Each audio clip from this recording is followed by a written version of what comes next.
കർത്താവ് നമുക്ക് ഒരു പുതിയ ദിവസം കൂടെ തന്നു. प्रभु ने हमें और एक नया दिन दिया. നമ്മുടെ ജീവിതത്തിന്റെ രാവിലെ സമയം തന്നെ, ആരംഭ സമയം തന്നെ വചനവുമായിട്ട് ആരംഭിക്കുന്നത് എത്ര അനുഗ്രഹമാണ്. हमारे जिंदगी का एक एक दिन का शुरुआत प्रभु का वचन के साथ आरंभ करना कितना धन्यवाद है. നമുക്ക് അവസരം കിട്ടിയാൽ വചനം വായിക്കാം, ധ്യാനിക്കാം എന്ന് നമ്മൾ ചിന്തിക്കുന്നത് നമ്മുടെ ജീവിതത്തിൽ വളരെയധികം നഷ്ടം കൊണ്ടുവരും. हमारा जीवन में अगर हमें अवसर मिलेगा तो वचन पढ़ेंगे, वचन ध्यान करेंगे, इस प्रकार का सोचना, इस प्रकार का कार्य करना हमारी जिंदगी के लिए बहुत बड़ा नुकसान लाएगा.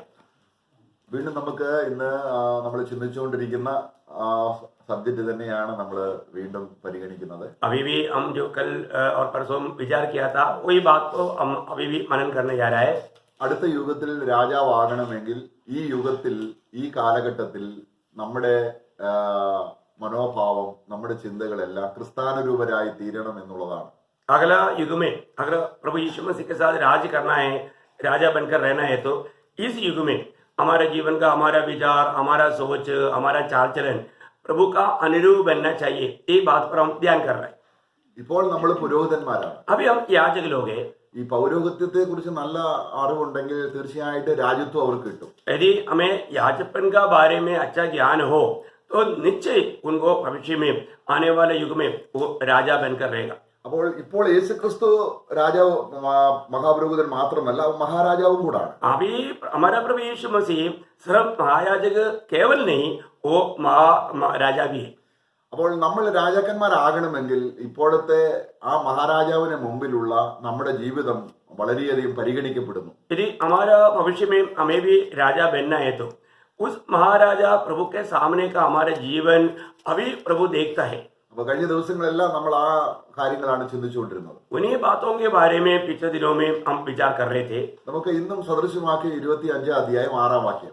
आज भी हम नीति वचन 25 अध्याय का 6 वचन को पढ़ेंगे. नीति वचन 25 अध्याय का 6 वचन. राजा के सामने अपनी बड़ाई न करना और बड़े लोगों के स्थान में खड़ा न होना. അപ്പോൾ ഇത് നമുക്ക് വാസ്തവത്തിൽ വളരെയധികം പേര് വഞ്ചിക്കപ്പെടുന്ന ഒരു കാര്യമാണ്.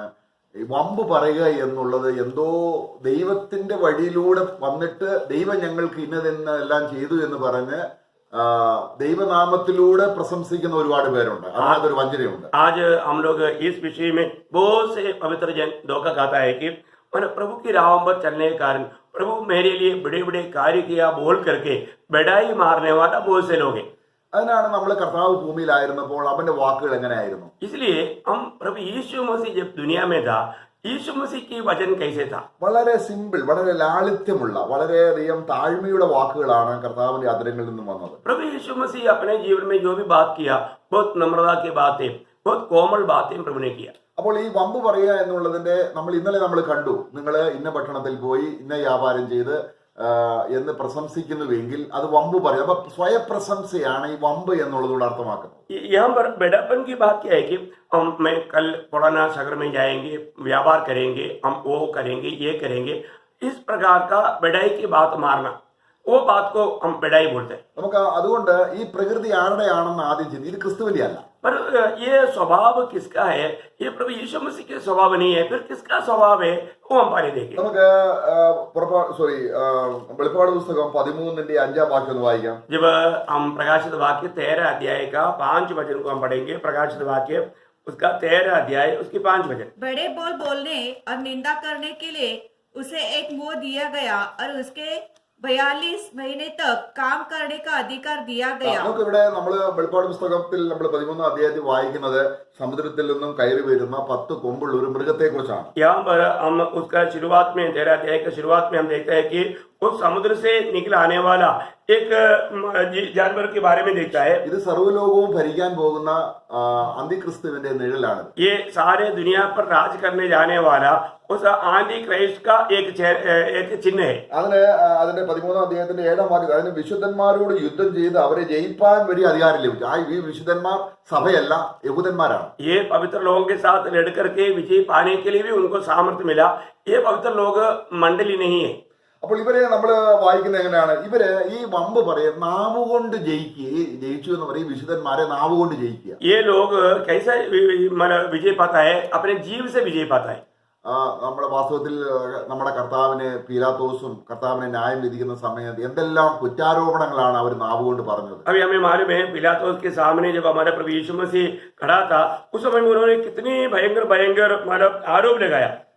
കർത്താവ് എന്തെങ്കിലും ഒരു വാക്ക് അവരോട് പറഞ്ഞു? प्रभु ने क्या इसके बदले में कुछ बात कहा? എന്തുകൊണ്ട് പറഞ്ഞില്ല? क्यों नहीं बोला? നമ്മൾ ഈ വകയുള്ളവരാണെന്ന് കർത്താവിന് അറിയാം. क्योंकि मनुष्य का स्वभाव इस रीति में है करके प्रभु जानता है. കാരണം നമ്മുടെ സ്ഥാനത്താണ് ഇപ്പോൾ കർത്താവ് നിൽക്കുന്നത്. क्योंकि हमारी जगह पर अभी प्रभु यीशु मसीह खड़ा है. നമ്മൾ അങ്ങനെ ഒന്നും ചെയ്തില്ല എന്ന് പറയാൻ കർത്താവിന് പറ്റത്തില്ല. अभी हम ऐसा नहीं किया करके प्रभु नहीं बोल सकता. അവിടെ അവൻ മൗനമായിരുന്നു. वहां पर प्रभु यीशु मसीह चुपचाप रहा. കാരണം നമ്മൾ അവന്റെ ആ സ്വഭാവം പഠിക്കാൻ വേണ്ടിയാണ്. क्योंकि हमें प्रभु का स्वभाव को सीखने के लिए അവർ നാവ് കൊണ്ട് ജയിച്ചു കർത്താവിനെ. उन लोगों ने अपनी जीव से जीत पाया प्रभु पर. കർത്താവ് പരാജയം നമുക്ക് വേണ്ടി സമ്മതിച്ചു കൊടുക്കുകയായിരുന്നു. हमारे लिए प्रभु यीशु मसीह ने हार मान लिया. നമ്മള് സങ്കീർത്തനം 12 അധ്യായത്തിൽ 4 വാക്യത്തിൽ ഒരു കൂട്ടം ആൾക്കാരെ കുറിച്ച് പറയുന്നുണ്ട്. भजन संहिता 12 अध्याय का 4 वचन में एक झूठ लोगों के बारे में बोलता है. भजन संहिता 12 अध्याय का 4 वचन. वे कहते हैं हम अपनी जीभ से जीतेंगे, हमारे ओठ हमारे वश में है, हमारा प्रभु कौन है? നോക്കുക, കാരണം നാവ് കൊണ്ട് ജയിക്കുന്നവർ അറിയാതെ എന്റെ ദൈവം ആരാ, എനിക്ക് ദൈവമില്ല, എനിക്ക് കർത്താവില്ല, എനിക്ക് മുകളിൽ ആരും ഇല്ല എന്നുള്ള ഒരു അവസ്ഥയിലേക്കാണ് ഇവർ ഈ വമ്പ് പറയുന്നത്. मतलब ये जीव से जीतने वाला लोग मेरे लिए कोई प्रभु नहीं, मैं मेरी सामर्थ्य में मेरी जीव से मैं विजय पाएगा इस रीति में सोच करके वो बढ़ाई मारते हैं. നമ്മുടെ ജീവിതത്തിൽ നമ്മൾ അറിയാതെ നമ്മുടെ ഭൗമികമായിട്ടുള്ള നിലവാരം, നമ്മുടെ വിദ്യാഭ്യാസം, നമ്മുടെ വംശം, നമ്മുടെ കുടുംബം നമ്മൾ അറിയാതെ പ്രശംസിച്ചു. നമ്മുടെ ദേവദാസനായ അപ്പോസ്തലനായ പൗലോസ് അങ്ങനെ ജഡത്തിൽ താൻ ക്രിസ്തുവിനെ അറിയാതിരുന്ന സമയത്ത് വമ്പ് പറഞ്ഞ ആളാണ്. जब हम लोग जानते हैं कि ये दुनिया के लोग जब ज्ञान बढ़ जाता है, धन बढ़ जाता है, तो लोग जाने अनजाने बहुत बढ़ाई मारता है.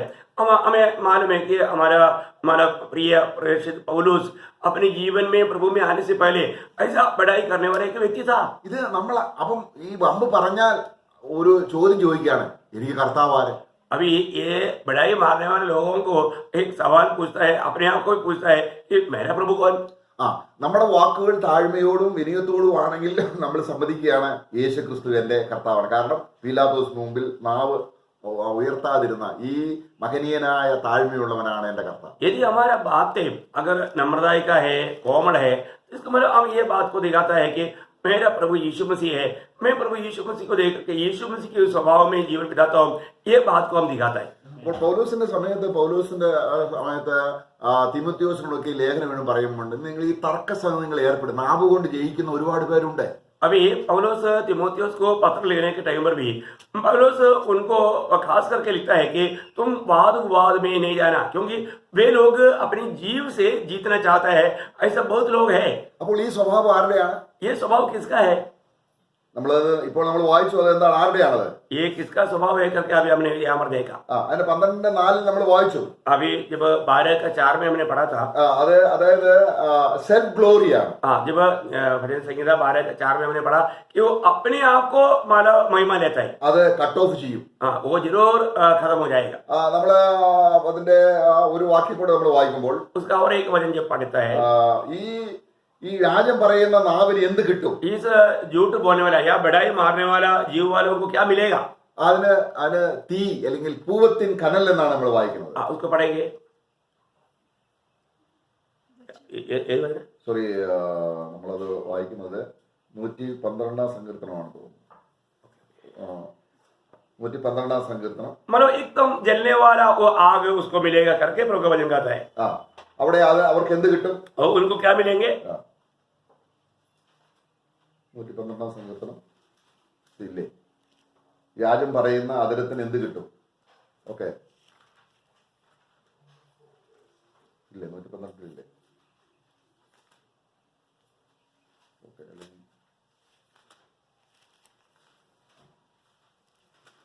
Okay, sorry 120. 120 भजन संहिता അതിന്റെ 3-ാം വാക്യം. उसका 3रा वचन. हे छली जीभ, तुझको क्या मिले और तेरे साथ और क्या अधिकार किया जाए, अधिक किया जाए? നിനക്ക് എന്ത് കിട്ടും? 4-ാം വാക്യം.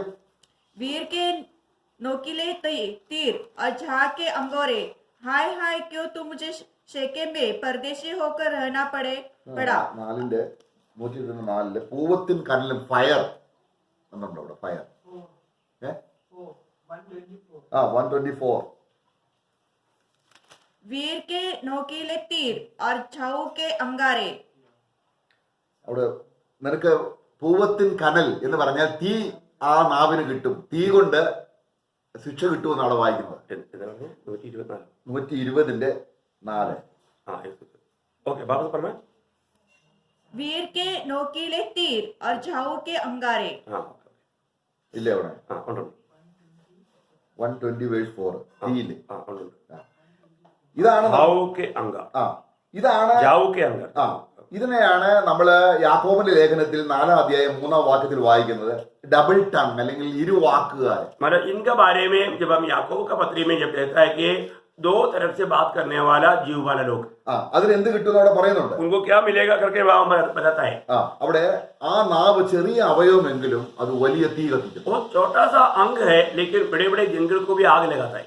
അത് തീ കാരണം സർവ്വ ശരീരത്തിനും തീ പിടിപ്പിക്കുന്ന നാവാണ് എന്നാണ് നമ്മൾ അവിടെ വായിക്കുന്നത്. वहां पर सारे जीव को आग लगाता है करके वहां पर बढ़ता है याकूब का पत्री में. അപ്പോൾ അടുത്ത യുഗത്തിൽ രാജാവാകുന്ന ആള്, अभी जब अगला युग में राजा बनने वाला व्यक्ति ഈ മഹാരാജാവിന് മുമ്പിൽ इस महाराजा के सामने ഫോഷ്ക്ക് പറയുക എന്നുള്ളതല്ല, वो सिर्फ झूठ बोलना नहीं, ഉള്ള കാര്യം പൊരിപ്പിച്ച് പറയുക. वो जो है वो उसको बढ़ा करके कहता है. അല്ലെങ്കിൽ ഭൂമിയോട് ബന്ധപ്പെട്ട കാര്യങ്ങൾ എപ്പോഴും പ്രശംസയാക്കി വെക്കും. मतलब दुनिया की बातों को हमेशा एक प्रशंसा का विषय में ला करके बढ़ाई मारना. അങ്ങനെ ചെയ്യുന്ന വ്യക്തി ആരാണ്? ऐसा करने वाला व्यक्ति कौन है?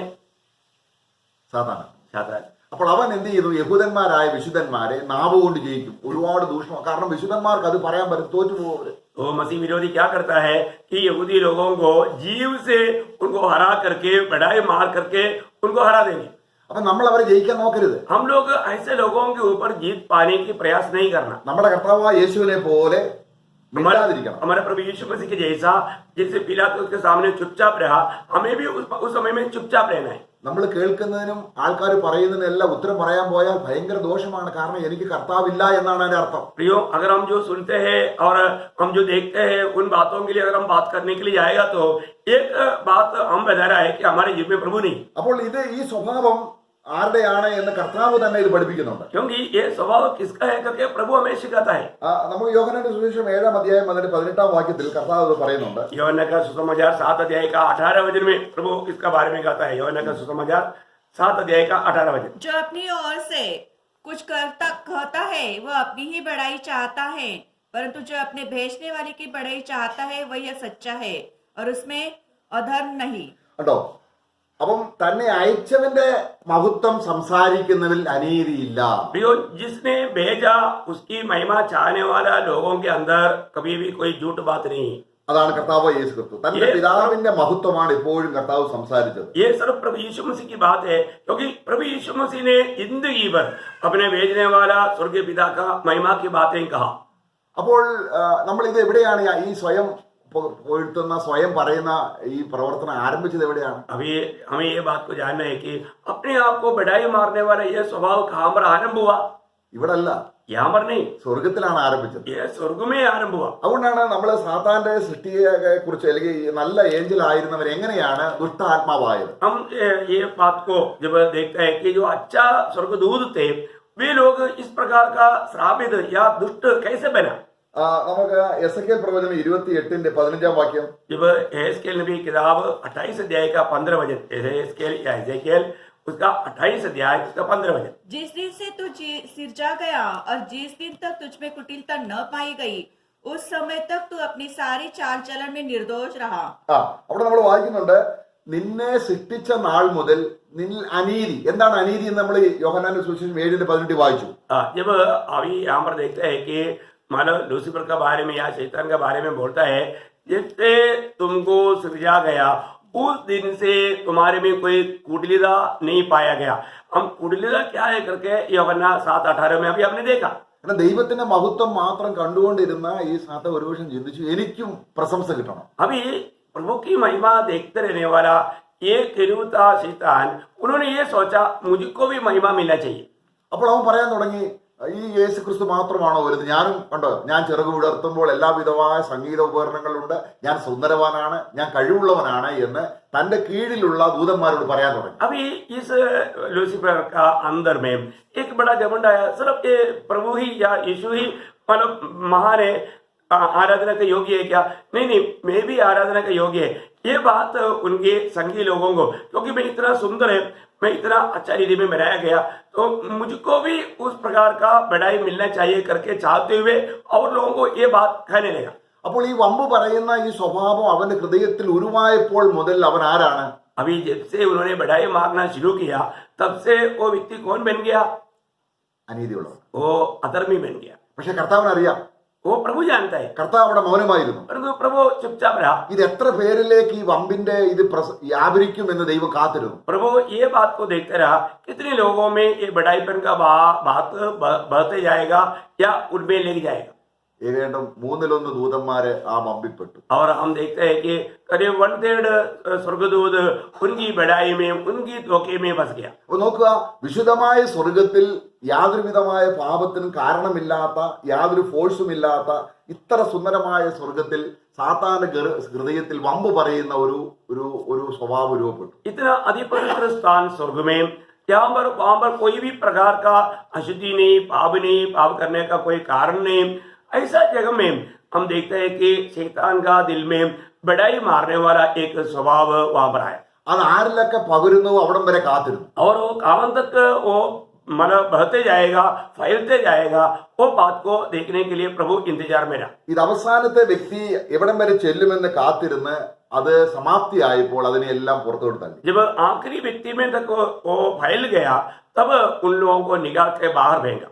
അങ്ങനെ താഴെ വന്ന ഇവൻ ദൈവസൃഷ്ടിയാകുന്ന മനുഷ്യന്റെ ഹൃദയത്തിലും ഇത് തന്നെ വമ്പ് പറയാൻ തുടങ്ങി. और इस प्रकार नीचे गिराया गया हुआ ये लूसीफर पृथ्वी में रहने वाला लोगों में भी ये बढ़ाई के स्वभाव को उनमें डाला। അങ്ങനെ എല്ലാ മനുഷ്യഹൃദയം എന്തായി? और इसी प्रकार सारे मानव का दिल की अवस्था क्या हो गया? വമ്പ് പറയുന്നത്. और बढ़ाई मारने वाला बन गया। നോക്കുക, അതിവിശുദ്ധമായ സ്വർഗത്തിൽ ഒരു യാതൊരു സാധ്യതയും ഇല്ലാതിരുന്ന സ്ഥലത്ത് വമ്പ് പറയുന്ന ഒരു സ്വരൂപമുള്ള ദൈവം അവനെ താഴെ തള്ളിയിട്ടു. ഇനി മനുഷ്യവർഗം മുഴുവൻ എന്തായി തീർന്നു? വമ്പ് പറയുന്നവരായി.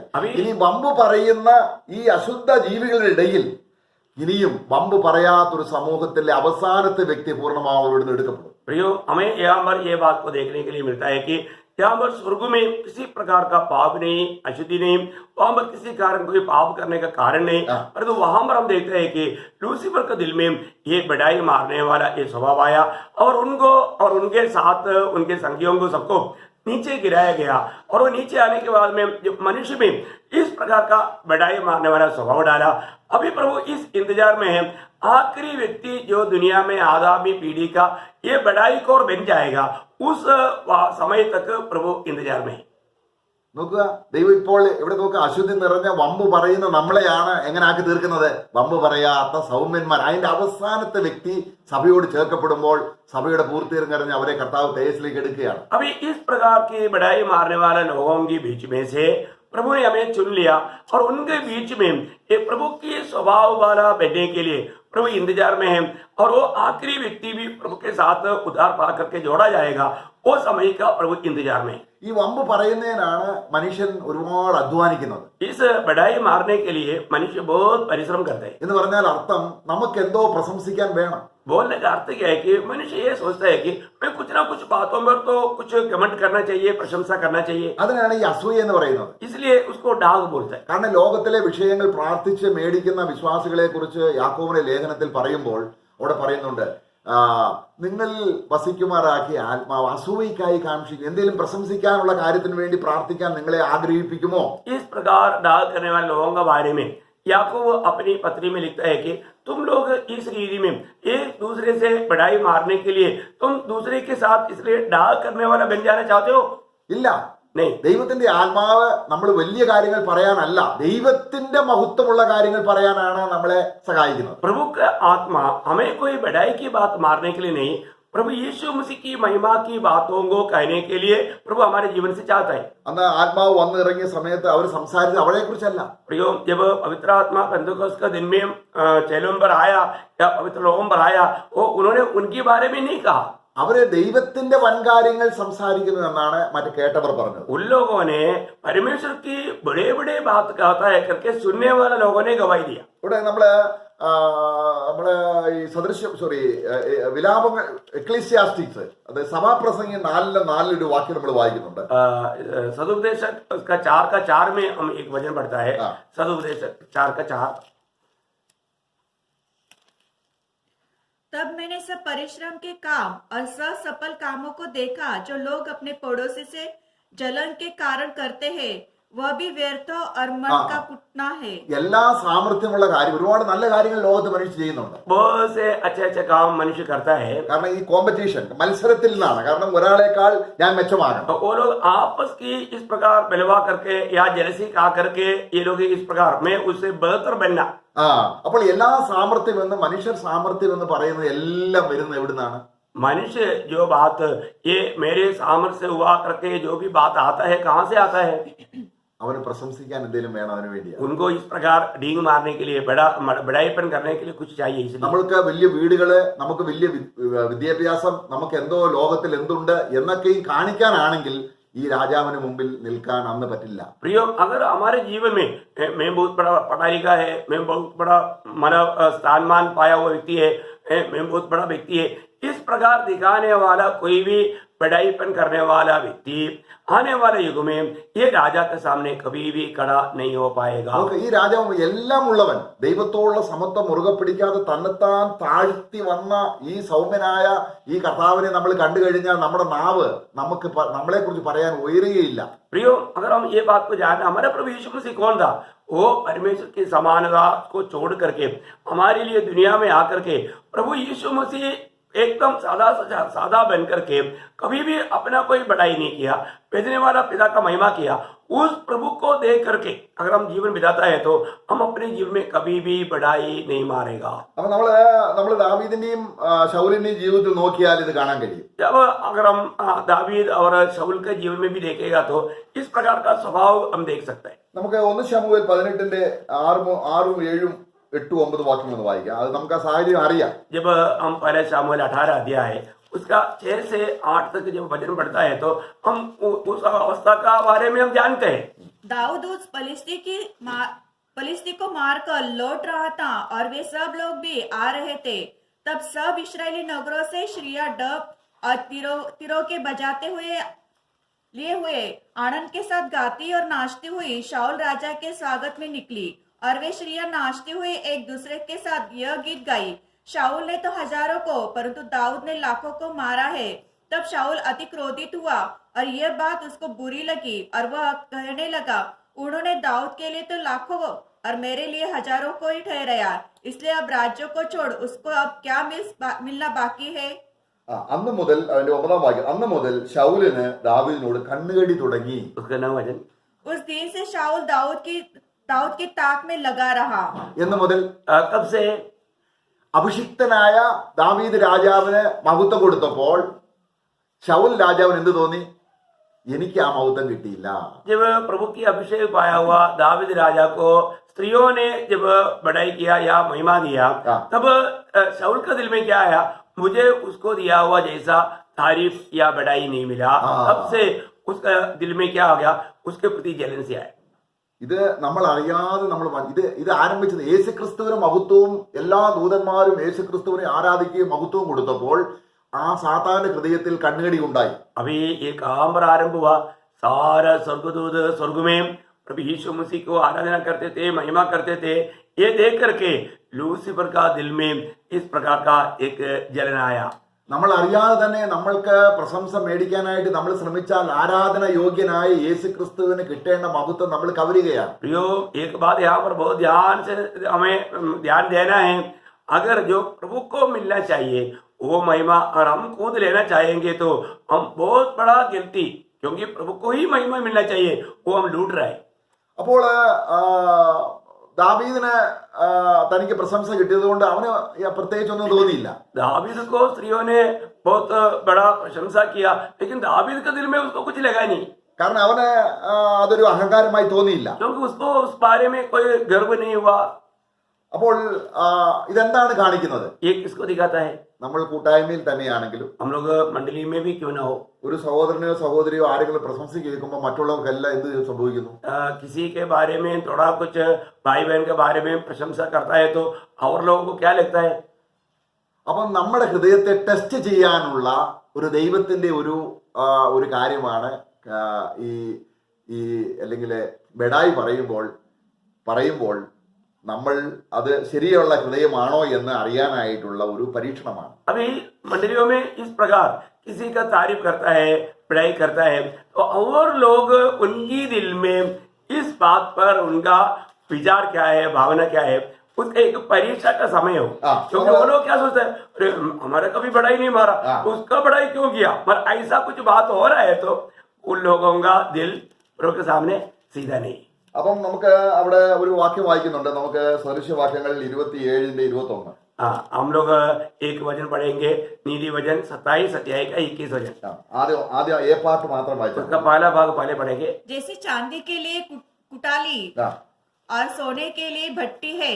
അപ്പോൾ എന്തുണ്ട്? വെള്ളി ശോധന ചെയ്യാൻ, जब चांदी परखने के लिए, ശരിക്കുള്ള വെള്ളിയാണോ എന്ന് അറിയാൻ वो सही चांदी है करके जानने के लिए അതിന് പുടവുമുണ്ട്, उनको कुडाली है, പൊന്നിന് മൂശയുമുണ്ട്. और सोना के लिए आगे. അപ്പൊ അത് ശരിയായ വെള്ളിയാണോ ശരിയായ പൊന്നാണോ എന്ന് അറിയുന്നത് പുടവും മൂശയുമാണ്. अभी ये सही चांदी या सही सोना है कि नहीं, ये जानने के लिए कुडाली और आगे. ഇനി രാജാവാകാനുള്ള പരിശോധന എന്താണ്? इसी प्रकार अभी राजा होने के लिए परख क्या है? അടുത്ത വാക്യം उसके आगे का वाक्य. वैसे ही मनुष्य के लिए उसकी प्रशंसा है. നോക്കുക, ഈ ശൗൽ രാജാവ് ദാവീദിനെതിരെ കണ്ണുകടി ഉണ്ടായപ്പോൾ സ്വയം തനിക്ക് മഹത്വം കിട്ടിയില്ല എന്ന് കണ്ടപ്പോൾ അവൻ രാജ്യത്തെ നഷ്ടപ്പെടുകയാണ് ചെയ്തത്. जब दावीद शाऊल राजा को महिमा नहीं मिला, दावीद को महिमा मिला, ये बात को देखने के बाद में शाऊल का दिल में क्या आया? एकदम बहुत बड़ा गुस्सा उड़ा. അതിന്റെ അർത്ഥം എന്താണ്? उसका अर्थ क्या है? നമ്മൾ സ്വയപ്രശംസ. हम लोग अपने आप को बढ़ाई मारना चाहते हैं. നമ്മളോട് ആരെങ്കിലും ഒന്ന് പ്രശംസിച്ച് പറഞ്ഞിട്ട് നല്ല പ്രസംഗം കഴിഞ്ഞു, हमने एक अच्छा प्रचार हो गया, ആരും ഇന്ന് ദേവദാസ ഇന്നത്തെ പ്രസംഗം നല്ലതായിരുന്നു എന്ന് പറഞ്ഞില്ലെങ്കിൽ ഒരു പ്രയാസം. हाँ हमने प्रचार होने के बाद में अच्छा प्रचार था, कोई भी आकर के रघुदास आज का प्रचार बहुत अच्छा था, ऐसा कोई आकर के नहीं बोलेगा तो प्रचार किया हुआ प्रभु का दास को दिल में बहुत दुख. യേശു ക്രിസ്തുവിനെ നോക്ക്, എത്രയോ കർത്താവ് എത്രയോ പർവ്വത പ്രസംഗം നടത്തി. प्रभु यीशु मसीह ने कितना अच्छा अच्छा पहाड़ी उपदेश दिया, ഒലിവുമലയിൽ പ്രസംഗിച്ചു, उस जैतून पहाड़ में प्रचार किया. മത്തായിയുടെ സുവിശേഷത്തെ ഒലിവുമലയിലുള്ള പ്രസംഗമാണ്. കർത്താവ് വരുന്നതിനെ കുറിച്ചുള്ള അന്ത്യകാല സംഭവങ്ങളാണ്. जब हम मत्ती के सुसमाचार 24-25 अध्याय में देखते हैं कि प्रभु का दोबारा आगमन का बारे में जैतून पहाड़ पर किया हुआ उपदेश को हम देखता है. അവൻ പ്രശംസ ആഗ്രഹിച്ചോ? क्या उन्होंने कभी ऐसा तारीफ चाहा, बढ़ाई चाहा? നോക്കുക, നമ്മളെ കുറിച്ച് മറ്റുള്ളവർ എന്തോ നല്ലത് പറയണം എന്ന് നമ്മുടെ വാക്കുകളിലൂടെ ആഗ്രഹിക്കുമ്പോൾ സാത്താൻ അതേ സ്വഭാവമാണ്. അവൻ രാജാവാകില്ല. प्रियो, अगर हमारे जीवन में हमने किया हुआ कोई भी बातों के प्रति दूसरे लोग बढ़ाई करना चाहिए, तारीफ करना चाहिए, ऐसा इच्छा है तो वो प्रभु का दिल नहीं, प्रभु का स्वभाव नहीं, वो शैतानी के. അപ്പം ഇന്ന് തന്നെ നമ്മൾ രാജാവാകുകയാണെങ്കിൽ സ്വയം പ്രശംസിച്ച് अगर इसी रीति में बढ़ाई के अनुभव में रह करके उस इच्छा के साथ रहने के समय में अगर राजा बन गया तो നിങ്ങൾക്ക് പ്രശംസ കിട്ടിപ്പോയി. आपको ये दुनिया में प्रशंसा मिल गया.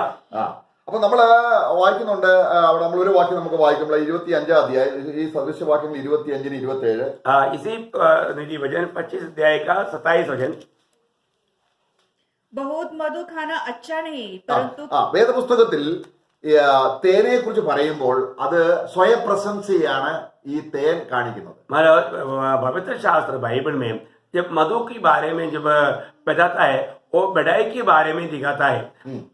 അപ്പോൾ അതുകൊണ്ടാണ് കർത്താവായ യേശു ക്രിസ്തുവിന്റെ ജീവിതത്തിൽ അതില്ല.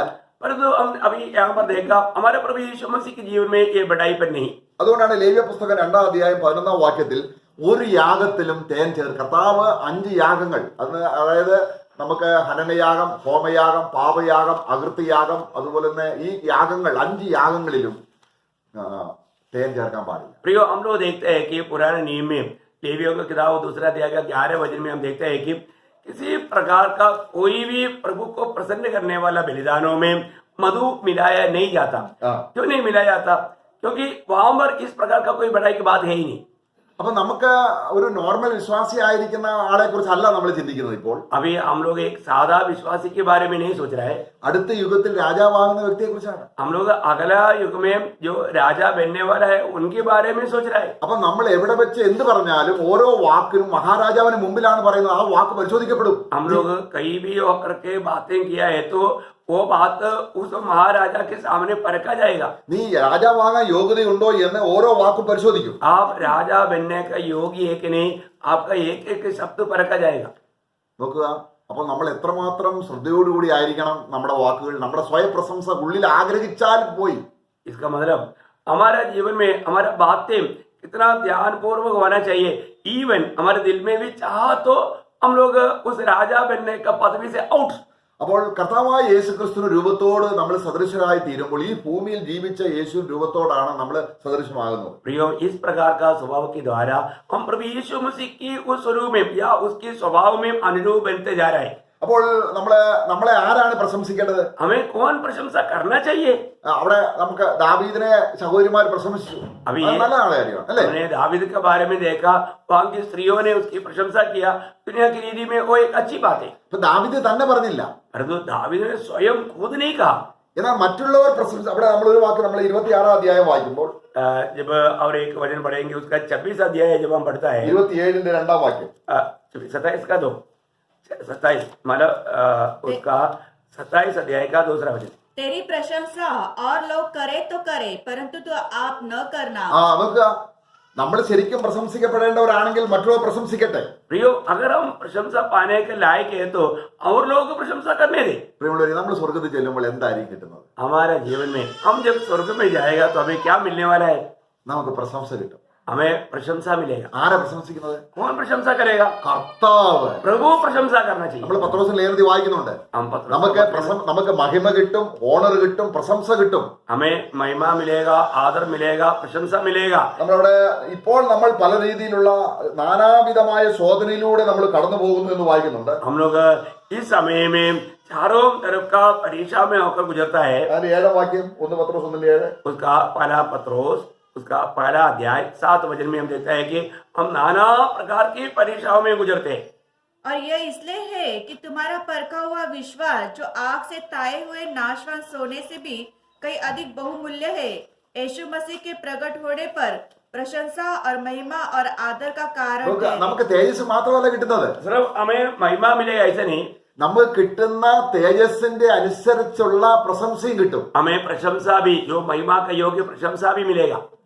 എത്ര ശ്രേഷ്ഠമാണ് അത്! എന്നേക്കുള്ള പ്രശംസയാണ്, പറഞ്ഞൊക്കെ പോവല്ല. कितना अनोखी बात है प्रियो, ये थोड़ी समय की बात नहीं, हमेशा का प्रशंसा का बात है. കർത്താവ് സകല ദൂതന്മാരുടെയും സകല വിശുദ്ധന്മാരുടെയും മുമ്പിൽ അനന്തകാലത്തേക്കുള്ള ഒരു പ്രശംസ എല്ലാവരുടെയും മുമ്പിൽ വെച്ച് പറയുമ്പോൾ, जब प्रभु हरेक दूतों के सामने, हरेक पवित्र लोगों के सामने हमारे लिए एक हमेशा का प्रशंसा का बात जब कहेगा तो, അപ്പോൾ അതാണ് നമ്മളിപ്പോൾ നേരത്തെ നമ്മൾ വായിച്ചത്.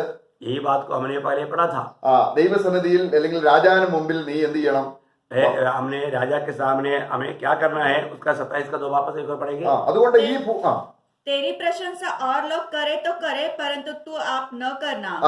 അപ്പോൾ നമ്മള് കർത്താവ് പറഞ്ഞിട്ടുണ്ട്, നമ്മൾ ഏതെങ്കിലും ഒരു ഫംഗ്ഷന് പോയാൽ, ഒരു കല്യാണത്തിന് പോയാൽ, प्रभु ने ये कहा है कि अगर हम किसी प्रकार का कोई ऐसा कुछ हमारा मीटिंग में जाए, അല്ലെങ്കിൽ ഒരു വിവാഹത്തിന് പോയാൽ, एक शादी में जाए, നീ വലിയ ആളാണെന്നുള്ള രീതിയിൽ പോയി മുമ്പിൽ പോയി ഇരിക്കരുത്. आप अपने आप को बड़ा समझ करके जाकर के आगे लाइन में जाकर नहीं बैठना. അതിവിടെ പറഞ്ഞിട്ടുണ്ട് 25ാം അധ്യായത്തിന്റെ 6ാം വാക്യം, 7ാം വാക്യം, उसका 25 अध्याय का 6ാം വാക്യം, 25 अध्याय का 6 वचन में ऐसे हम पढ़ता है. नीति वचन 25 का നീ അതായത് 7ാം വാക്യം, നീ കണ്ടിരിക്കുന്ന പ്രഭുവിന് മുമ്പിൽ നിനക്ക് താഴ്ച ഭവിക്കുന്നതിനേക്കാൾ ഇവിടെ കയറി വരിക എന്ന് നിന്നോട് പറയുന്നത് നല്ലത്. 25 का 7 वचन.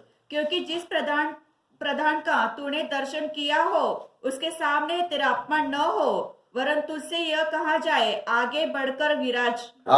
ഇത് കർത്താവ് ലൂക്കോസിന്റെ സുവിശേഷം 14ാം അധ്യായം 8 മുതൽ 10 വരെയുള്ള വാക്യങ്ങളിൽ പറഞ്ഞിട്ടുണ്ട്.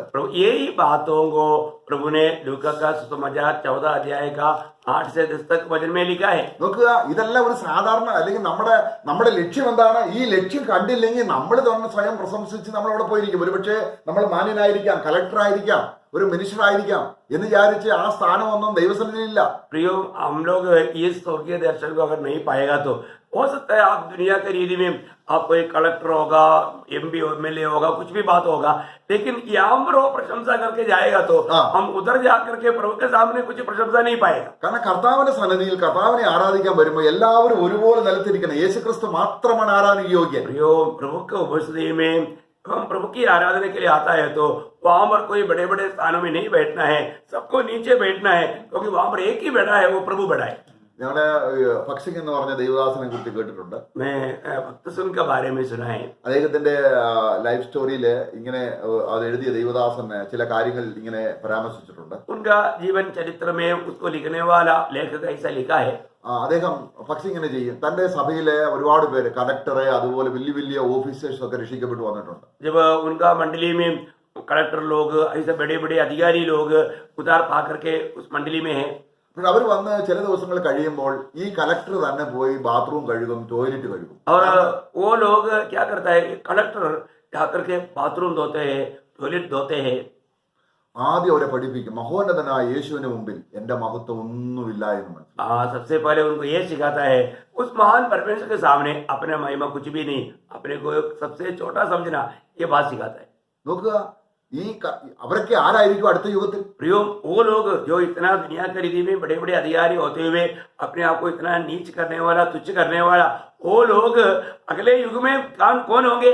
കാരണം ഇതിന്റെ ദർശനം മുന്നിൽ കണ്ട താൻ തന്റെ ശിക്ഷണം, ആ ശരിയായ ശിക്ഷണം സഭയിൽ കൊണ്ടുവന്നു. प्रियो, उन लोगों ने ये वचन के द्वारा प्रकाश पाया और वो प्रकाश को अपने जीवन में लाया. നമുക്കുള്ള എന്തെങ്കിലും ഔദ്യോഗികമായ പദവികൾ സഭയുടെ കാര്യങ്ങൾക്ക് വേണ്ടി ഉപയോഗിക്കരുത്. प्रियो, हमें ये दुनिया का कोई भी स्थान की बात को मंडली की बातों में कभी भी इस्तेमाल नहीं करना. ഏതെങ്കിലും ഒരു സിനിമ സീരിയലിൽ ഒന്ന് അഭിനയിച്ച ഒരാള് സഭയിലേക്ക് വന്നു കഴിഞ്ഞാൽ പിന്നെ അത് രാജ്യം മുഴുവനും വിളംബരമാണ്. കാരണം എന്തോ വലിയ കാര്യം നേടിയതുപോലാണ്. हाँ, कोई भी सिनेमा सीरियल में अगर एक्ट किया है तो वो मंडली में आकर के बहुत बड़ा प्रचार है और वो बातों की बहुत बड़ा तारीफ और प्रशंसा है. प्रियो, ये कितना बड़ा धोखा की बात है.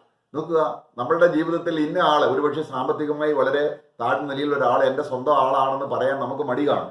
अगर हमारा बिंदुओं में अगर कुछ नीचे लेवल का कोई गरीब लोग है तो उनके बारे में बोलने के लिए हम थोड़ा शर्म आता है. എന്നാൽ യേശു ക്രിസ്തു നോക്ക്, परंतु प्रभु यीशु मसीह को देखो, കുലഹീനമായതിനെ, वो जो कुछ मतलब रूढ़ी परंपरा का नहीं, അല്ലെങ്കിൽ ഏറ്റവും നീചമായതിനെ എന്റെ സഹോദരൻ എന്ന് വിളിക്കാൻ യേശു ലജ്ജിക്കുന്നില്ല. सबसे जो कुछ भी नहीं, सबसे नीचे का, उन लोगों को भी वो मेरा भाई है करके कहलाने के लिए प्रभु यीशु मसीह लज्जित नहीं हुआ. അപ്പൊ നമുക്ക് നമ്മുടെ നാവല്ല നമ്മളെ പ്രശംസിക്കേണ്ടത്. हमारे होठों से हम अपनी प्रशंसा ना करें. ആ ലാവണ്യ വാക്കിലുള്ള കർത്താവ് തന്നെ. നമുക്ക് അനേക വാക്കുകൾ അതിനോടുള്ള ബന്ധത്തിലുണ്ട്. अभी प्रभु की ओर से उसके लिए बहुत से वचन है.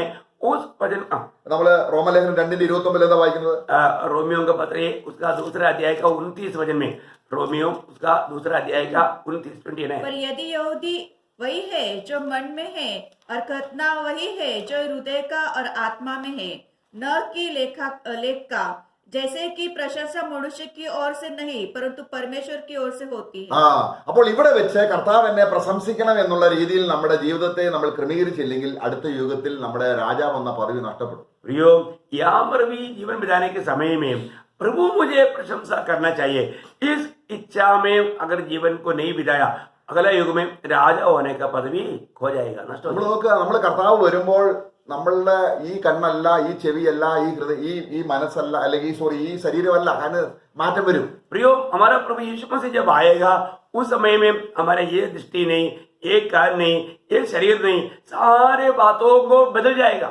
ഈ കണ്ണ് നമ്മൾ കൊണ്ടുപോകത്തില്ല, ये आंख हम लेकर नहीं जाएगा, ഈ മൂക്കല്ല, ये नाक लेकर नहीं ഈ जाएगा, പ്രകൃതിയല്ല, ये स्वभाव लेकर नहीं जाएगा. അത് എങ്ങനെയാണെന്ന് നമ്മൾ അറിയുന്നില്ല. प्रियो, कैसा होने वाला है हम नहीं जानते, അത് ഒരു കണ്ണ് കണ്ടിട്ടില്ല. क्योंकि उसी आंखों में नहीं देखा, പക്ഷേ ഈ ഹൃദയം തന്നെയാണ് കൊണ്ടുപോകുന്നത്. परंतु ये हृदय हम लेकर जाएगा. ഇത് കൈപ്പുണ്ടെങ്കിൽ അത് കൊണ്ടുപോവാണ്. अगर इसमें कड़वाहट है तो वो हम लेकर जा रहा है. എന്തെങ്കിലും അയോഗ്യതയുണ്ടെങ്കിൽ സിംഹാസനങ്ങൾ ശോധന ചെയ്യപ്പെടാൻ പോവുകയാണ്. किसी प्रकार की अयोग्यता की बातें है तो वो प्रभु के सिंहासन के सामने परखने जा रहा है. കർത്താവിനോട് മത്സരിക്കുകയും കർത്താവിന് മുമ്പിൽ വമ്പ് പറയുകയും ചെയ്യുന്നത് ഇവിടെ മാത്രമല്ല, സ്വർഗത്തിൽ ചെന്നാലും കഴിയും. प्रियो, प्रभु से बलवा करना या किसी प्रकार का बुरी बात को दिल में लेकर जाना, यह स्वर्ग में जाने से भी संभव है. നമുക്ക് മത്തായിയുടെ സുവിശേഷം 20-ാം അധ്യായത്തിൽ നമ്മുടെ വാക്യം നമ്മൾ കർത്താവ് സദൃശ സ്വർഗരാജ്യത്തെ ഉപമ പറയുകയാണ്. मत्ती 20 अध्याय में प्रभु यीशु मसीह स्वर्ग राज्य के बारे में एक दृष्टांत बताता है। അവിടെ സ്വർഗരാജ്യം തന്റെ മുന്തിരിത്തോട്ടത്തിൽ आദ്य वाक्य ഒന്ന് വായിക്കാം. उसका पहला वचन पढ़ेंगे 20 अध्याय का 1। स्वर्ग का राज्य किसी गृह स्वामी के समान है जो सवेरे निकला कि अपनी ताक के बारे में मजूरों को लगाए। അവിടെ ഓക്കെ, ഇവിടെ കർത്താവ് മുമ്പന്മാരും പിമ്പന്മാരും എന്ന് പറയുന്ന ഒരു ഗണത്തെ കാണിക്കാനായിട്ട് പോവുകയാണ്. यहाँ पर प्रभु आगे कौन है पीछे कौन है ये बात को दिखाने जा रहा है। ഇവിടെ കർത്താവ് മുന്തിരിത്തോട്ടത്തിൽ ജോലി ചെയ്യാനായിട്ട് കുറെ ആൾക്കാരെ വിളിക്കുന്നു. यहाँ पर अंगूर की बगीचा में काम करने के लिए कुछ लोगों को बुलाता है। അപ്പൊ അവർ വിളിക്കുന്ന സമയം സംബന്ധിച്ച് 4 ഘട്ടമാണ് അതിനുള്ളത്. यहाँ पर समय के बारे में हम देखते हैं कि 4 समय में उनको बुलाता है। അതിന്റെ വാക്യം 3 നമ്മൾ വായിക്കുന്നുണ്ട് 3-ാം മണി നേരം. उसका तीसरा वचन में हम देखते हैं कि तीसरा पहर। ഈ 3-ാം മണി നേരം എന്ന് പറഞ്ഞാൽ നമ്മുടെ സമയമല്ല, യഹൂദന്മാരുടെ സമയമാണ്. ये तीसरा पहर बोलेगा तो ये इंडियन टाइम नहीं, वो यहूदियों का इसराइल की टाइम है। അവരുടെ 3-ാം മണി നമ്മുടെ 9-ാം മണിയാണ്. मतलब उनका तीसरा पहर जो है हमारा सुबह का 9 बजे। അത് കഴിഞ്ഞിട്ട് പിന്നെ നമ്മള് 3-ാം മണി പിന്നെ 6-ാം മണിക്ക് വിളിക്കുന്നുണ്ട്. इसके बाद में उस स्वामी ने 6 पहर में 6वां पहर में बुलाता है। मतलब हमारे समान 12 അത് നമ്മുടെ 12 മണിയാണ്. हमारा 12 बजे। പിന്നെ 9-ാം മണിക്ക് വിളിക്കുന്നുണ്ട്. इसके बाद में उनकी समय के अनुसार वो 9 पहर में बुलाता है। उसके मतलब उनके अनुसार तीसरा घंटा। അത് നമ്മുടെ സമയം അനുസരിച്ച് 3-ാം മണി നേരമാണ്. हमारे समय के अनुसार इंडियन घड़ी के अनुसार दोपहर को 3 बजे। അപ്പം 11-ാം മണിക്ക് വിളിക്കുന്നുണ്ട് ചിലര്. इसका मतलब कुछ लोगों को 11 बजे बुलाता है। അത് നമ്മുടെ 5-ാം മണിയാണ്. हमारे अनुसार देखेगा तो 5 बजे। ഇനി സന്ധ്യയായപ്പോൾ എന്ന് പറഞ്ഞാൽ അവർക്ക് എല്ലാവർക്കും കൂലി കൊടുക്കുന്ന സമയം ലാസ്റ്റ് സമയം അത് നമ്മുടെ സമയം 6-ാം മണി, അവരുടെ 12-ാം മണി. जब उनको उनका वेतन देने के लिए संध्या आया, वो समय मतलब उनके समय के अनुसार बोलेगा तो 12 बजे, लेकिन हमारे अनुसार 6 बजे। അപ്പൊ കൂലി കൊടുക്കുന്നതിന് 1 മണിക്കൂർ മുമ്പ് വരെ ഉള്ള ഒരു കുറച്ച് വിട്ടരെ വിളിച്ചു. मतलब जब उनको वेतन देने से 1 घंटा पहले तक उस स्वामी ने लोगों को बुलाया। കുറച്ച് രൂപ അല്ലേ? और कुछ लोग उस समय में भी आया। അപ്പൊ എത്ര ഘട്ടമാണുള്ളത്? इसका मतलब कितना टाइम पर स्वामी ने बुलाया? 4 टाइम। ചാറ്റ് അല്ലേ? ഇനിയും പ്രതിഫലം കൊടുക്കുക, അവർക്കുള്ള ഇത് കൊടുക്കുക. अभी उनको प्रतिफल दे रहे हैं। അപ്പോൾ കർത്താവ് എത്ര ബുദ്ധിമാനാണ്. ആരെയാണ് ആദ്യം വിളിക്കേണ്ടത് നമ്മുടെ ബുദ്ധി അനുസരിച്ച്? अभी आप सोचिए, अगर हमारे बुद्धि के अनुसार हम किसको पहले बुलाना चाहिए, किसको पहले नियुक्त किया था, അല്ലേ? ऐसा है ना? അതിന്റെ 29-ാം വാക്യം ഒന്ന് വായിച്ചു. उसका 20 अध्याय का 9 वचन पढ़ेंगे।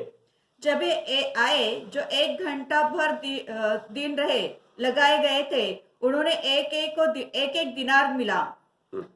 അങ്ങനെ 11-ാം മണി നേരത്തെ വന്നവർ ചെന്ന് ഓരോ വെള്ളിക്കാശ് വാങ്ങി. अभी यहाँ पर हम देखते हैं कि जो 11वां पहर में आया हुआ या मतलब आखिर में जो आया हुआ व्यक्ति जा करके प्रभु मतलब वो स्वामी से मतलब उसको जो नियुक्त किया हुआ एक तोड़ा लिया। അപ്പൊ ആരാണ് ആദ്യം ചെന്നത്? तो कौन पहले गया? ആദ്യം ചെന്നത് ആരാണ് കൂലി മേടിക്കാൻ? पहले कौन गया? ഏറ്റവും അവസാനം വന്നവര്. जो लास्ट में आया वो पहले गया। അപ്പൊ ആദ്യം മറ്റവരങ്ങനെ കാത്തിരിക്കുകയാണ്. और उन लोग इंतजार में है। അപ്പൊ അവർക്ക് ചിന്തിച്ചു, ഈ 1 മണിക്കൂർ മാത്രം വേല ചെയ്തവന് 1 വെള്ളിക്കാശ് കിട്ടിയെങ്കിൽ अभी बाकी लोग क्या इंतजार कर रहे हैं? आखिरी में गया हुआ व्यक्ति को अगर 1 थोड़ा मिला या उसको 100 रुपया मिला, 100 रुपया के हिसाब से अगर बोला सोचो उनको 100 रुपया मिला है तो ഞങ്ങൾക്ക് ഈ പകല് മുഴുവൻ ജോലി ചെയ്തവർക്ക് എത്ര കിട്ടും? हाँ, अभी पूरा दिन भर वो व्यक्ति ने सिर्फ 1 घंटा काम किया। अभी हम लोग पूरा दिन काम किया, हमें कितना मिलेगा? കുറഞ്ഞത് 1000 കിട്ടും. कम से कम 1000 रुपये तो मिलना चाहिए। അങ്ങനെ അവർ നിരൂപിച്ചു എന്നാണ് അടുത്ത വാക്യം 10-ാം വാക്യം. 10 वचन में हम देखता है, हमारा वहां पर पढ़ता है, जब पहले आए उन्होंने ये समझा कि हमें अधिक मिलेगा, परंतु उन्हें भी एक दिनार ही मिला। അപ്പൊ 1 മണിക്കൂർ ജോലി ചെയ്തവർ കർത്താവ് നേരത്തെ പറഞ്ഞു തന്നിട്ടുണ്ട്. അവിടെ ആദ്യം വന്നവരോട് പറയുന്നുണ്ട് എന്താണ്? ഓരോ വെള്ളിക്കാശ് തരാമെന്ന് വേലക്കാരോട് പറഞ്ഞു. स्वामी ने 22-ാം വാക്യം ആദ്യം തന്നെ വിളിക്കുന്നതാണ്. 20 अध्याय का दूसरा वचन में स्वामी ने उनको 1 दिन काम करने के बाद में 1 दिनार देगा करके उनके साथ व्यवस्था वाचा बांधा था। അല്ലേ? ऐसा है ना? അത് തന്നെ. ऐसा ही है ना? നോക്കണം. എന്നിട്ട് പിന്നെ ഈ അവസാനത്തെ ആൾക്കും കർത്താവ് ഒന്നാണ് കൊടുത്തത്. अभी ये जो वेतन देने के समय में वो स्वामी ने सबसे पहले जो आखिरी में आया उसको बुला करके वही वेतन दिया 1 दिनार। അപ്പം ഈ മുമ്പേ വന്നവർ എന്ത് പറഞ്ഞു? अभी जो पहले आया था उन्होंने दिल में क्या सोचा? उसको 10 दिनार मिलेगा। लेकिन अभी वो लोग क्या बोल रहे हैं? हे प्रभु, നീ വളരെ ലളിതമാണെന്നും വളരെ സിമ്പിൾ ആണെന്നൊക്കെ പറയുന്നത് വെറുതെ. കാരണം ഇവിടെ നീ പക്ഷപാതം കാണിച്ചില്ല. क्योंकि वो लोग क्या कहता है, ये प्रभु तुम्हारे बारे में लोग बोलता है आप बहुत दयालु है, आप बहुत अनुग्रहकारी है, ऐसे ऐसे आप लोग बोलता है, लेकिन यहाँ पर तूने अच्छा काम नहीं किया, बहुत बड़ा गलत काम किया। അവിടെ അതിന്റെ 11ാം വാക്യം, उसका 11 वचन, जब मिलाता हुए गृह स्वामी पर कुड़कुड़ाने के कहने लगे, इन पिछलों ने एक ही घंटा काम किया और तूने उन्हें हमारे बराबर कर दिया, जिन्होंने दिन भर का भार उठाया और धूप सही। उसने उनमें से एक को उत्तर दिया, हे मित्र, मैं तुझसे ഓക്കെ. അപ്പോൾ ഇത് എവിടെ സംഭവം നടക്കുന്നത്? अभी यहाँ पर ये संभव कहाँ पर हो रहा है? എവിടെയാ ये कहाँ पर हो रहा है? നമുക്ക് പ്രതിഫലം കിട്ടുന്ന എവിടെയാണ്? प्रियो, ये इधर की बात नहीं, प्रतिफल कहाँ पर मिल रहा है? ഈ സ്വഭാവം കൊണ്ടാ പോയിരിക്കുന്നത്. अभी ये स्वभाव के साथ उधर गया हुआ है। അവരാരായി? अभी वो लोग क्या बना?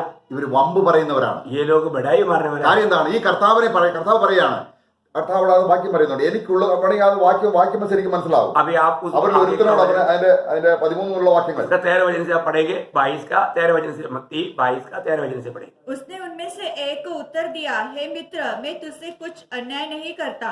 क्या तूने ही मुझसे एक दिनार न ठहराया था? जो तेरा है उठा ले और चला जा। मेरी इच्छा यह है कि जितना तुझे दूं उतना ही उस पिछले को भी दूं।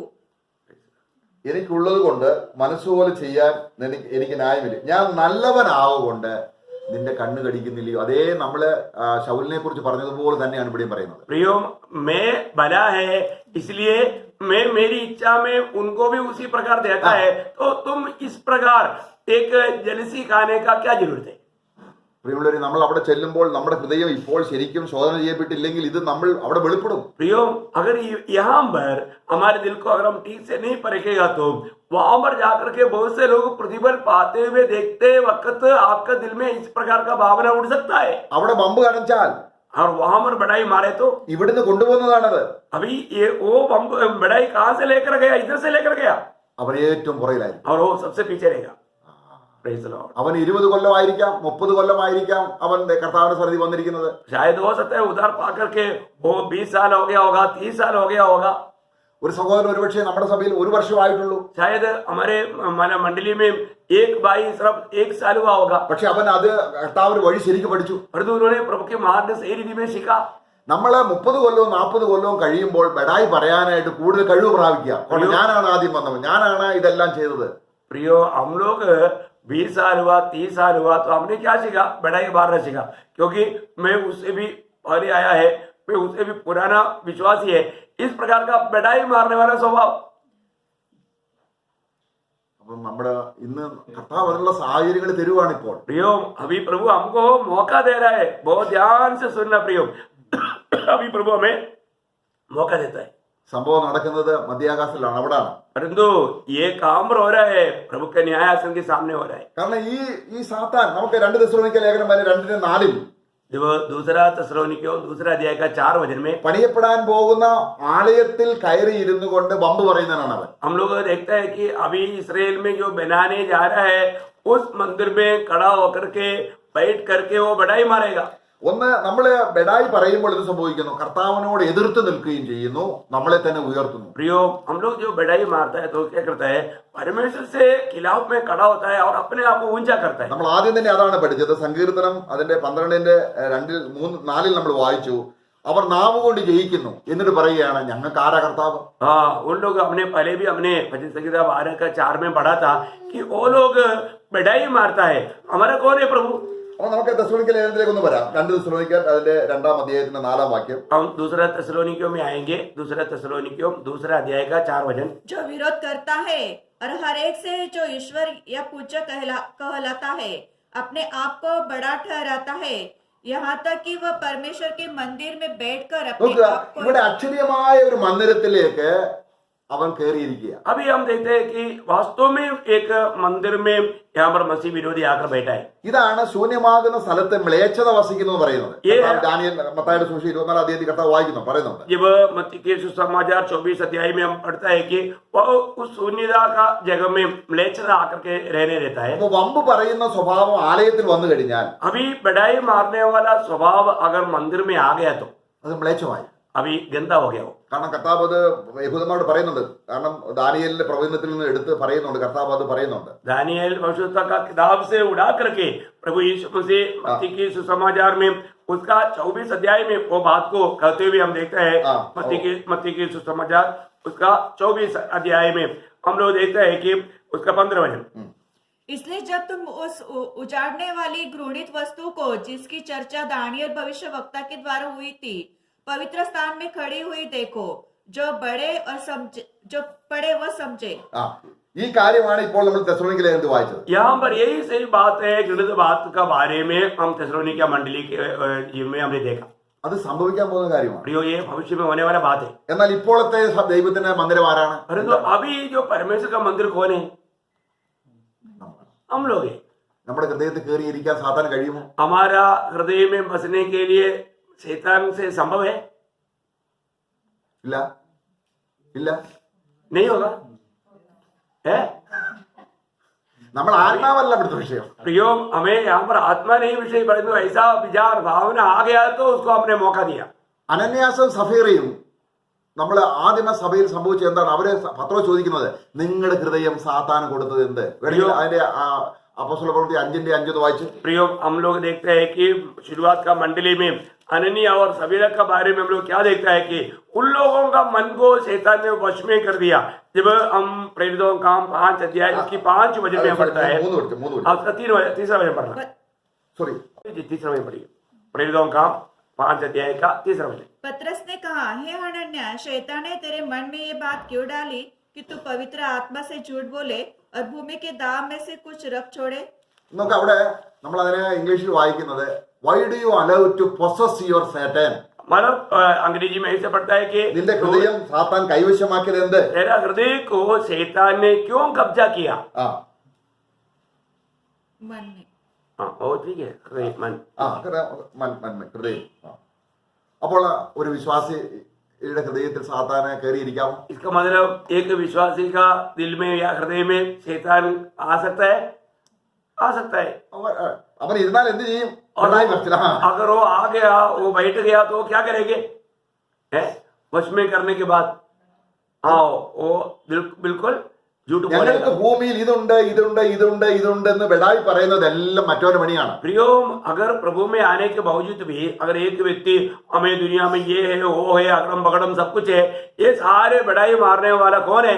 लूसीफर की आत्मा, शैतानी की आत्मा. സാത്താന് സ്വർഗത്തിൽ ഒന്നുമില്ല. प्रियो, शैतान को स्वर्ग में कुछ भी नहीं. കർത്താവ് ഈ ഭൂമിയിൽ വന്നിട്ട് പറഞ്ഞതെല്ലാം സ്വർഗത്തിലുള്ള കാര്യമാണ്. प्रियो, प्रभु ने जो भी बातें दुनिया में आकर के अपने चेलों को समझाया, वो स्वर्ग की बातें समझाया. അവിടെ കർത്താവ് യോഹന്നാന്റെ സുവിശേഷം 3-ാം അധ്യായത്തിൽ വ്യക്തമായിട്ട് ഇത് പറഞ്ഞിട്ടുണ്ട്. जब യോഹന്നാൻ का सुसमाचार 3 अध्याय में प्रभु ने निकोदेमुस को कहने के समय में उनको बोला कि स्वर्ग की बातें कहने के बाद तुम अगर नहीं समझता. വേറൊരു വാക്യം നമ്മൾ 3:31 വായിക്കാം. वहां पर योहन्ना उसका 3 अध्याय का 31 वचन हम पढ़ेंगे. जो ऊपर से आता है वह सर्वोत्तम है, जो पृथ्वी से आता है वो पृथ्वी का है और पृथ्वी की ही बातें कहता है. जो स्वर्ग से आता है वह सबसे ऊपर है. ഇതിന്റെ അടുത്ത വാക്യം. आगे. जो कुछ उसने देखा और सुना है उसकी यही गवाही देता है, और जो कोई उसकी गवाही ग्रहण नहीं करता, जिसने उसकी गवाही ग्रहण कर ली उसने उस बात पर छाप लगा दी कि परमेश्वर सच्चा है. ഭൂമിയിൽ നിന്ന് ഒരുത്തൻ എന്തേലും പറഞ്ഞാൽ എല്ലാരും വിശ്വസിക്കും. आज हमको मालूम है कि दुनिया की कोई बात दुनिया से खड़ा होकर के दुनिया के रीति में बोलेगा तो सब लोग विश्वास करता है. എന്നാൽ സ്വർഗത്തിലുള്ള കാര്യം പറഞ്ഞാൽ നിങ്ങൾ വിശ്വസിക്കത്തില്ല. परंतु प्रभु बोलता है स्वर्ग की बातें तुम्हें कहता है तो तुम विश्वास नहीं करते हो. നമ്മൾ ഏത് വാക്കാണ് നമ്മൾ വിശ്വസിക്കുന്നത്? प्रियो, हम किसकी बात सुनते हैं, हमारा विश्वास करता है? അപ്പൊ ഭൂമിയിലുള്ള കാര്യങ്ങൾ പൊക്കി കാണിച്ചുകൊണ്ട് അതിൽ ബെടായി പറയുന്ന ആൾ അടുത്ത യുഗത്തിൽ ആരായിരിക്കും? प्रियो, ये दुनिया की बातों को दिखाते हुए बढ़ाई मारने वाले लोग अगला युग में कौन रहेगा? അപ്പൊ കർത്താവ് ഭൂമിയിലുള്ളതല്ല. നമ്മൾ കൊലോസ്യ ലേഖനം അതിന്റെ 3-ാം അധ്യായത്തിന്റെ 1-ാം വാക്യത്തിൽ എന്താ 2-3 വാക്യത്തിൽ എന്താ വായിക്കുന്നത്? जब कोलोसियों का पत्र 3 अध्याय का 1-2 वचन में हम क्या पढ़ते हैं? अतः जब मसीह के साथ जिलाए गए तो स्वर्गीय वस्तु की खोज में रहो, जहाँ मसीह विद्यमान में है और परमेश्वर की दाहिनी ओर बैठा है. पृथ्वी पर की नहीं परंतु स्वर्गीय वस्तु पर ध्यान लगाओ. അപ്പോൾ എവിടെയാണ് നമ്മുടെ ഹൃദയം വെക്കേണ്ടത്? इसका मतलब हमारा दिल कहाँ पर रहना चाहिए? നിന്റെ ധനം ഇരിക്കുന്നിടത്ത് നിന്റെ ഹൃദയവും ഇരിക്കും. जहाँ तुम्हारा धन है वहाँ तुम्हारा मन रहेगा. നമ്മുടെ സ്വത്ത് ഇവിടെ ഭൂമിയിലാണെങ്കിൽ प्रियो, अगर हमारा ये मतलब धन ये दुनिया में है तो നമ്മൾ അതിനെക്കുറിച്ച് ഇങ്ങനെ പറഞ്ഞുകൊണ്ടിരിക്കും. हम उसके बारे में बताते रहेगा. എന്നാൽ സ്വർഗത്തിലുള്ള ധനത്തെക്കുറിച്ച് പറയുന്നത് അത് ദൈവത്തിന് സന്തോഷമാണ്. കാരണം അത് ദൈവം സൗജന്യമായി നമുക്ക് തന്നതാണ്. प्रियो, हमें मिला हुआ स्वर्गीय धन के बारे में प्रकाश पा करके उसके बारे में कहता रहेगा तो प्रभु को बड़ा आनंद है, क्योंकि प्रभु ने हमें दिया है. എനിക്ക് സ്വർഗത്തിൽ ഒരു പിതാവുണ്ടെന്ന് പറയുന്നത് എത്ര അനുഗ്രഹമാണ്. मुझे स्वर्ग में एक पिता है, एक कहना कितना आशीष की बात है. എന്റെ മഹാരാജാവ് സ്വർഗീയനാണെന്ന് പറയുകയാണ്. അവന്റെ സ്വർഗീയ പ്രകൃതിയാണ് എനിക്കുള്ളത്. അവന്റെ സ്നേഹം സ്വർഗീയ, എല്ലാം സ്വർഗീയമാണ്. मेरा राजा स्वर्ग का है, मेरा स्वभाव स्वर्ग का है, मेरा जो कुछ भी बात है मुझे स्वर्ग से मिला हुआ करके कहना ये कितना धन्य बात है. എന്റെ ജീവൻ സ്വർഗീയ ജീവനാണ്. क्योंकि मैं जिस जीवन से जीता हूँ मैं वो स्वर्गीय जीवन से जीता हूँ. ഞാനൊരു സ്വർഗീയ മനുഷ്യനാണ്. मैं एक स्वर्गीय मनुष्य है. ഇത് പറയാൻ സാധാരണ പറ്റില്ല. ये शैतान नहीं कह सकता. ഇത് ദൈവത്തിന്റെ ആത്മ. കാരണം എനിക്കുള്ളത് എടുത്ത് കാണിച്ചു തരുന്നത് കൊണ്ട് അവൻ എന്നെ മഹത്വപ്പെടുത്തും. प्रियो, पवित्र आत्मा आकर के जो मसीह में है वो बातें हमें दिखाएंगे. इसी रीति में वो यीशु मसीह की महिमा करेगा. वो व्यक्ति ये सब कर सकता है. പക്ഷെ നമുക്ക് ഭൂമിയിൽ ഒന്നും ഇല്ലാത്തതിൽ നമ്മൾ നിരാശരായി നടക്കുമ്പോൾ വേറൊരു വശത്തൂടെ നമ്മൾ ദൈവത്തെ അപമാനിക്കുക. प्रियो, अगर एक प्रकार आप देखिए, अगर दुनिया में आपके पास कुछ भी नहीं होगा और आप निराश होकर के दुखी होकर चलेगा तो प्रभु का हम निंदा करता है. കാരണം ഉള്ളത് കൊണ്ട് തൃപ്തിപ്പെടുക. क्योंकि प्रभु का वचन क्या कहता है, जो कुछ तुम्हारे पास है उसमें तुम संतुष्ट रहना. കാരണം ഇവിടെ ഉള്ളതെല്ലാം നശിച്ചു പോകുന്നതാണ്. क्योंकि ये दुनिया का जो भी बात है ये सब नाशमान है. എന്നാൽ സ്വർഗത്തിൽ എനിക്കുണ്ടെന്ന് പറയണം. परंतु मेरे लिए स्वर्ग में है करके बहुत हिम्मत से याद के साथ कहना, അത് അഹങ്കാരമല്ല, वो घमंड नहीं प्रिय, അത് സത്യമാണ്. वो सच्चाई है. അങ്ങനെയാണ് നമ്മളെ വിളിച്ചിരിക്കുന്നത്. उसी के लिए प्रभु ने हमको बुलाया. ക്രിസ്തുവിലുള്ള ഒരു മനുഷ്യനെ ഞാൻ അറിയുന്നു, അവനെ കുറിച്ച് ഞാൻ പ്രശംസിക്കും. क्योंकि पौलुस गवाही देता है कि मसीह में एक जन को मैं जानता हूँ, मैं उसके बारे में प्रशंसा करूंगा. കർത്താവേ, എനിക്ക് ഇവിടെ പ്രശംസിക്കാൻ ഒന്നും ഉണ്ടാകരുത് എന്ന് പ്രാർത്ഥിക്കുന്ന എത്ര ശ്രേഷ്ഠമായ ഒരു പ്രാർത്ഥനയാണ്. प्रयोग, ये दुनिया में मुझे कुछ भी है करके कहने के लिए मेरे से कभी ना हो सके ऐसा प्रार्थना करना कितना अच्छा प्रार्थना है. കാരണം ദൈവവചനത്തിന്റെ യാഥാർത്ഥ്യങ്ങൾ അറിയാത്തത് കൊണ്ട് നമുക്ക് നഷ്ടമായി പോകുന്ന പദവികൾ എത്ര ആണ്, നമ്മൾ അതിന് ഗൗരവമായിട്ട് എടുക്കണം. प्रयोग, अनंत काल में हमें मिलने वाला पदवियों और आशीषों के बारे में अगर हम नहीं जान करके जीवन बिताना कितना बड़ा धोखा की बात है. परंतु अनंत काल की बातों पर हमें अधिक गौर देना चाहिए, उन बातों को हमें थामा रहना चाहिए. അപ്പൊ നമ്മള് ഇതിനെക്കുറിച്ച് ഒരുപാട് പറയാനുണ്ടെങ്കിലും ഇവിടെ നിർത്തുകയാണ് ഈ വിഷയത്തോടുള്ള ബന്ധത്തിൽ. എന്ന് പറഞ്ഞാൽ ഈ വമ്പ് പറയുന്നതിനുള്ള ബന്ധത്തിൽ. प्रियो, इसके बारे में बोलने के लिए बहुत बात है इस विषय में, जो कि बढ़ाई मारने के बारे में अभी बहुत बातें अगर बोलने के लिए जाएगा तो जल्दी रुकेगा नहीं. लेकिन इस विषय में यहाँ पर रुकते हैं. അവിടെ നമുക്കിനി അടുത്ത ഒരു വിഷയത്തിലോട്ട് കിടക്കാം. ഇത് തന്നെ അതിന്റെ 21 പ്രോവേഴ്സ് 21:1. अभी हम अगला एक बात को देखेंगे, नीति वचन 21 अध्याय का पहला वचन. 21:1. हाँ, 21 का पहला वचन. राजा कमर नालियों के जल के समान यहोवा के हाथ में रहता है, जिधर वह चाहता उधर को मोड़ देता है. ഇതാണ് രാജാവിന്റെ ഹൃദയം എങ്ങനെ ആയിരിക്കണം. അടുത്ത യുഗത്തിൽ രാജാവാകണമെങ്കിൽ ഇപ്പോൾ നമ്മുടെ ഹൃദയം എങ്ങനെ ആയിരിക്കണം? प्रियो, अगला युग में हमें प्रभु के साथ राजा बनकर राज करना है तो आज हमारा हृदय कैसे रहना चाहिए. അതുകൊണ്ടാണ് നമ്മൾ ആദ്യമേ ചിന്തിച്ചു, എന്തുകൊണ്ടാണ് ദാവീദ് അടുത്ത യുഗത്തിൽ രാജാവാകുന്നത്? आज हमने देखा था कि दावीद अगला युग में राजा क्यों बनेगा, ये बात को हमने देखा. ദാവീദ് ഭൂമിയിലായിരുന്നപ്പോൾ जब दावीद दुनिया में था അവന്റെ ഹൃദയം കർത്താവിന്റെ കയ്യിൽ എങ്ങോട്ട് വേണമെങ്കിലും തിരിക്കാം. उनका हृदय को प्रभु जैसे चाहता था वैसा मोड़ सकता था. നമ്മൾ അപ്പോസ്തലപ്രവൃത്തി 13:22 വായിക്കുമ്പോൾ जब प्रेरितों काम 13 अध्याय का 22 वचन में दावीद के बारे में हम देखता है, ദൈവം തന്നെ അവനെ കുറിച്ച് സാക്ഷി പറയുകയാണ്. परमेश्वर खुद दावीद के बारे में गवाही देता है. ഞാന് വായിക്കാതെ फिर उसने अलग करके दाऊद को उसका राजा बनाया, जिसके विषय में उसने गवाही दी, मुझे एक मनुष्य यशायाह का पुत्र दावीद मेरे मन के अनुसार मिल गया है, वही मेरी सारी इच्छा पूरी करेगा. നോക്കുക, ദൈവത്തിന്റെ ഇഷ്ടം ചെയ്യുന്ന രീതിയിൽ ദൈവം ഏതൊരു വ്യക്തിയുടെ ഹൃദയത്തെ കൈകാര്യം ചെയ്യാൻ കഴിയുന്നുവോ അവനെ ദൈവം രാജാവാക്കുക തന്നെ ചെയ്യും. प्रियो, परमेश्वर की इच्छा के अनुसार जिसका मन को प्रभु मोड़ सकता है, प्रभु जरूर उसको राजा बनाएगा. അപ്പോൾ ഈ 21:1 നമ്മൾ വ്യക്തമായിട്ട് മനസ്സിലാക്കണം. यहाँ पर नीति वचन में 21 का 1 हमें अच्छी रीति में समझना चाहिए. നമ്മൾ ചിന്തിക്കുക രാജാവിന്റെ ഹൃദയം അപ്പം ഈ ഭൂമിയിൽ രാജാവെന്നുള്ള ചിന്തയിലാണ്. ഇപ്പോഴത്തെ രാജാക്കന്മാരുടെ കാര്യമാണ് അല്ല. प्रियो, हम लोग क्या सोचते हैं आज जो राज करता है उनका हृदय प्रभु इस प्रकार मोड़ेगा, ऐसा उनके बारे में नहीं. ഇവിടെ കർത്താവ് നമ്മുടെ ഹൃദയത്തെ തന്റെ ഇഷ്ടപ്രകാരം, അതാണ് കർത്താവ് പറഞ്ഞത്, എന്നെ കർത്താവേ കർത്താവേ എന്ന് വിളിക്കുന്ന ഏവനുമല്ല. കാരണം കർത്താവ് എന്ന് വിളിക്കുന്നുണ്ട്, പക്ഷെ അവന്റെ ഹൃദയം സ്വന്തം ഇഷ്ടത്തിന് വേണ്ടി പോയി പോവുകയാണ്. इसलिए प्रभु ने कहा कि मुझे हे प्रभु कहने वाला सब स्वर्ग राज्य में प्रवेश नहीं करेगा, क्योंकि वो हे प्रभु कह करके वो अपने मनमानी में अपनी इच्छा में घूम रहा है। അപ്പം ദൈവ ഇഷ്ടം ചെയ്യുന്നുണ്ട്. കാരണം ദൈവത്തിന്റെ ഇഷ്ടത്തിന് അനുസരിച്ച് എന്റെ ഹൃദയത്തെ തിരിക്കാൻ കഴിയുന്നെങ്കിൽ प्रियो, प्रभु की इच्छा के अनुसार यदि मेरे मन को अगर प्रभु मोड़ लेता है तो നമുക്ക് വാസ്തവത്തിൽ ദൈവത്തിന്റെ ഇഷ്ടം ചെയ്യാൻ പറ്റില്ല. हम लोग मतलब परमेश्वर की इच्छा अपनी इच्छा से नहीं कर सकता। നമ്മുടെ ഹൃദയം യേശു ക്രിസ്തുവിന് കൊടുക്കണം. हमारा हृदय सबसे पहले प्रभु को देना है। കർത്താവേ, എന്റെ ഹൃദയം മത്സര ഹൃദയമുള്ളതാണ്. प्रियो, हे प्रभु, मेरा दिल जो है बलवा करने वाला दिल है, അത് വമ്പ് പറയുന്നതാണ്. वो बढ़ाई मारने वाला അത് दिल है, അനുസരണമില്ലാത്തതാണ്. वो आज्ञा ना मानने वाला दिल है। എന്റെ ദുഷ്ടഹൃദയമാണ് എന്റേത്. मेरा दुष्ट दिल है प्रभु, ഞാൻ നിന്റെ കയ്യിൽ തരുന്നു. मैं इस दिल को आपका हाथ में सौंपता हूँ। കർത്താവിന് കൈ കൊടുത്താൽ കർത്താവ് അത് കർത്താവിന് ഹൃദയം പോലാക്കും. प्रियो, जब अगर हम प्रभु के हाथ में सौंपेगा, प्रभु उसका हृदय के जैसा बनाएगा। അവിടെ നമുക്ക് എബ്രായ ലേഖനം അതിന്റെ 13 അധ്യായത്തിന്റെ അവസാന ഭാഗത്തിൽ जब इब्रानियों का पत्र है उसका 13 अध्याय का അതിൽ आखिरी 20-21 വാക്യങ്ങൾ വായിക്കാം. उसका 20-21 वचन पढ़ेंगे। अब शांति का परमेश्वर जो हमारे प्रभु यीशु मसीह को जो भेड़ों का मान रखवाला है, सनातन वाचा के लहू के कारण लहू के गुण से मरे हुए में से जिलाकर ले आया, तुम्हें हर एक भली बात में सिद्ध करे, जिससे तुम उसकी इच्छा पूरी करो, और जो कुछ उसको भाता है उसे यीशु मसीह के द्वारा हमें उत्पन्न करे। അപ്പൊ നമ്മൾ ദൈവത്തിന്റെ ഇഷ്ടം ആരാണ് നമ്മൾ ചെയ്യുന്നത്? इसका मतलब प्रभु की इच्छा हमारे में कौन करता है? कौन करता है? അവൻ ഇഷ്ടം ചെയ്യാൻ തക്കവണ്ണം എല്ലാ നന്മയിലും യഥാസ്ഥാനപ്പെടുത്തി തനിക്ക് ഇഷ്ടമുള്ളത് പ്രസാദമുള്ളത് യേശു ക്രിസ്തു മുഖാന്തരം നമ്മിൽ നിവർത്തിക്കുമാറാകട്ടെ. प्रियो, उसकी इच्छा के अनुसार का हर एक बात प्रभु यीशु मसीह के द्वारा हमारे में पूरा करने दे। നമ്മുടെ ഹൃദയം ആർക്ക് കൊടുക്കണം? എല്ലാ ദിവസവും हमारा हृदय और रोज हमें किसको देना चाहिए? കർത്താവ്, എനിക്ക് ഈ ഭൂമിയിൽ ഒന്നുമില്ല. प्रभु, मुझे ये दुनिया में कुछ भी नहीं, എനിക്ക് ഭാര്യയില്ല, मेरा पत्नी नहीं, മക്കളില്ല, बच्चा नहीं, വീടില്ല, घर नहीं, ഈ സ്വന്തമായിട്ട് ശരീരമില്ല. मेरा खुद का एक शरीर नहीं। നമുക്ക് അവിടെ നോക്കുക, നമ്മൾ അപ്പോസ്തല പ്രവൃത്തിയിൽ വായിക്കുമ്പോൾ അന്നത്തെ വിശുദ്ധന്മാർക്ക് അവർക്ക് സ്വന്തമായിട്ട് ഒന്നുമില്ല എന്നാണ് വായിച്ചത്. हम लोग जब प्रेरितों का काम में देखते हैं कि उनका खुद का करने के लिए उनका कुछ भी नहीं था, പക്ഷേ ഉള്ളതെല്ലാം ആരുടെയായിരുന്നു? क्योंकि जो कुछ भी था किसका था?